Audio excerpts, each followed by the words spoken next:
Hello दोस्तों, एक बार फिर से मैं राजीव शर्मा आपके सामने। काफ़ी समय हो गया इस बार, क्योंकि घर के काम इतने होते थे मैं ये वीडियो नहीं डाल पाया।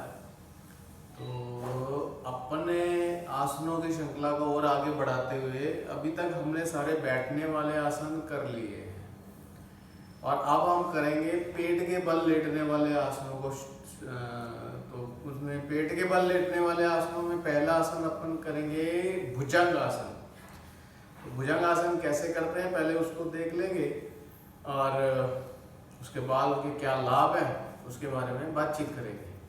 तो देखेंगे कैसे करते हैं। तो पहले तो अपने को पेट के बल लेटना, इस प्रकार से दोनों पंजे जमीन पर लगे रहेंगे पैरों पे। तो ये दोनों हथेलियां जो है अपने कंधों के साथ या कमर के पास में रखनी है, श्वास भरनी है और भरी हुई श्वास के साथ जाना है। और ये जो अपनी नाभि है इसको नहीं उठाना, गर्दन जितनी खींच सकते हैं पीछे खींचेंगे।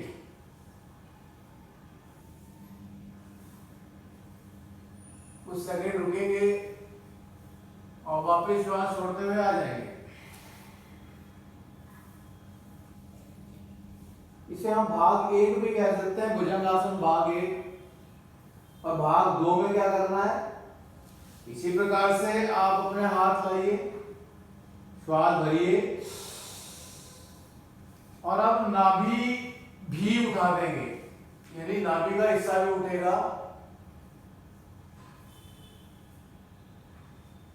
श्वास भरी हुई है, कुछ देर रुकेंगे, श्वास छोड़ते हुए वापस आएंगे। इसमें एक प्रयोग और कर सकते हैं, जिस प्रकार से, क्योंकि सर्पासन भुजंगासन जैसे कि इसका नाम है, जैसे सांप की आकृति होती है वैसी आकृति इसकी होती है। तो इस प्रकार से आप दोनों हाथ रखिए, श्वास भरिए और ये उठाइए जितना उठा सकते हैं।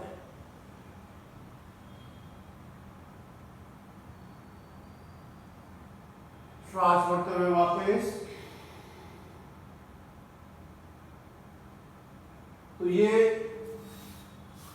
गिनती में एक बार करके देख लेते हैं। भुजंगासन जैसे 1, दोनों हाथ कंधे के सामने पास में, 2 श्वास भर लेंगे, 3, इसमें मैंने नाभि का हिस्सा नहीं उठाया, श्वास भरी हुई है, 4 श्वास छोड़ते हुए वापस। ये बार सामान्य कर लेंगे श्वास को, 2 एक बार भरेंगे और छोड़ेंगे तो सामान्य हो जाएगी। फिर से 1, 2 श्वास भरेंगे, 3 नाभि भी उठा ली है,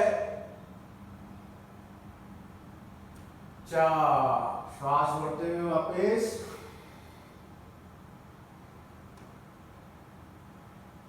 1, 2, 3, 4। तो ये जो हमने किया इसको बोलते हैं भुजंगासन या सर्पासन। जैसा कि मैंने बताया, क्योंकि सांप जैसी आकृति रहती है वैसे वैसा इस आसन का नाम है। और आपने देखा होगा एक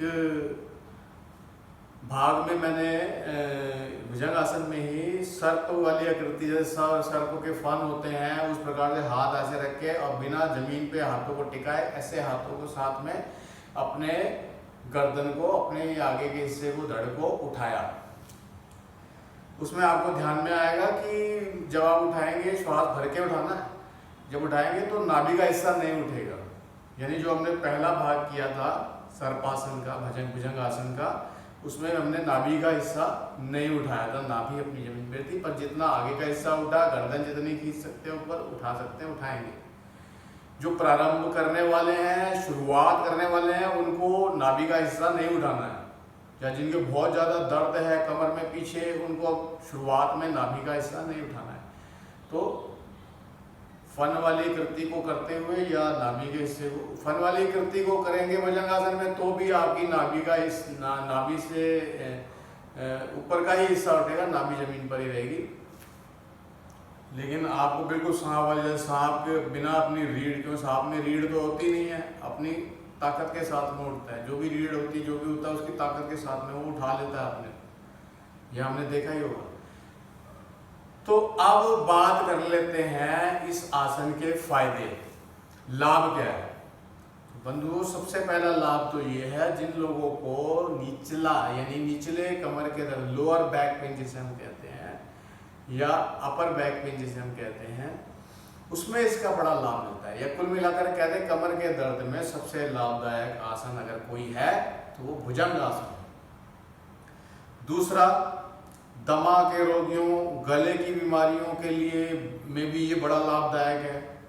महिलाओं में मासिक धर्म अगर अनियमित हो जाता है तो उसको नियमित करने में इसका बड़ा ही योगदान है। या ये कहें मेरुदंड या अपनी रीढ़ की हड्डी से संबंधित जितने भी रोग इस होते हैं ना, वो सब जो है इससे ठीक होने शुरू हो जाते हैं।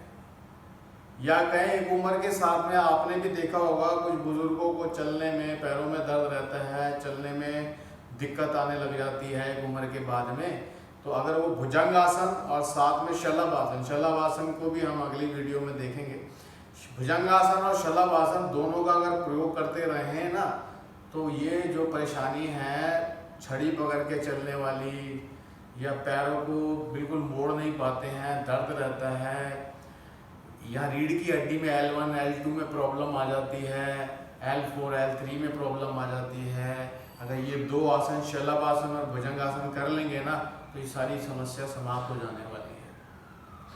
तो योग का तो एक एक आसन के बहुत बहुत लाभ होते हैं, कुछ गिने चुने मेरे ध्यान में आए और मैंने आपको ध्यान में करा दिए। तो बंधुओं, इस आसन का अभ्यास करेंगे, कराएंगे, तो अपने को पूरा पूरा इसका लाभ मिलेगा। और जितने आसन मैंने अब तक बताए हैं उनका भी अभ्यास हम रोज करेंगे तो हमारे को उसका भी लाभ मिलने वाला है। जैसा कि मैं हमेशा कहता हूँ, हमें नहीं हॉस्पिटल जाना, हमें नहीं दवाइयाँ लेनी है, क्योंकि उससे तो हम अपना और नुकसान करने वाले हैं। तो दोस्तों, योग की तरफ आए। और मैं जैसे हमेशा कहता ही हूँ कि आगे ये पेट के बल लेटने वाले आसन करने के बाद में पीठ के बल लेटने वाले आसन करेंगे, फिर खड़े होने वाले आसन करेंगे। और हो सकता है कि मैं बीच में प्राणायामों को बीच में ही करा दूं, क्योंकि फिर आसनों की श्रृंखला बहुत लंबी हो जाएगी। क्योंकि जो लोग आसन नहीं कर सकते हैं तो वो प्राणायाम भी कर पाएंगे। और प्राणायाम करने के भी उतने ही लाभ हैं, बल्कि बहुत अधिक लाभ हैं। वो जो मैं आपको बताऊंगा, करके बताऊंगा, बस करना, विधि करने की आता सबको है आजकल। भाई कर लिया, कपालभाति कर लिया, अनुलोम विलोम कर लिया, भस्त्रिका प्राणायाम कर लिया, इस प्रकार से ये आते हैं। लेकिन तरीका कई बार हम गलत कर लेते हैं तो उसके फायदे नहीं आते हैं अपने को, और उल्टा नुकसान भी हो जाता है। तो करना किस तरीके से है उसके बारे में बातचीत करेंगे। तो अगली वीडियो में फिर किसी एक आसन के साथ में। मैं राजीव शर्मा, बाय।